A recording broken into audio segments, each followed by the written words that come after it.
செத்துருவோண்ணா நாங்க. அம்மா அப்பா பள்ளிய கூலி இப்போ வந்து அதில் தூங்கி அந்த நைட்டம் கூலி போட்டு தான் நான் பாத்ரூமே போவேன். அப்போ தான் பாத்ரூம் ஃப்ரீயாக.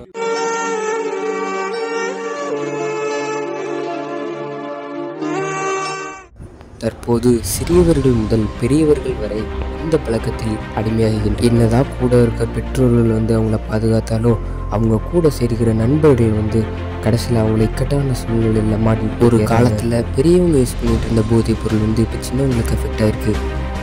இந்த காரியம் மாற வாலிபர் மற்றும் குழந்தைகளுக்காக நம்ம ஜெபிப்போம். தேவன் கட்டாயமான மாற்றத்தை தருவார். ஆமென். தொடர் வீடியோவை காண கிறிஸ்த கிங் யூடியூப் சேனலை சப்ஸ்கிரைப் செய்து வைத்துக் கொள்ளுங்கள்.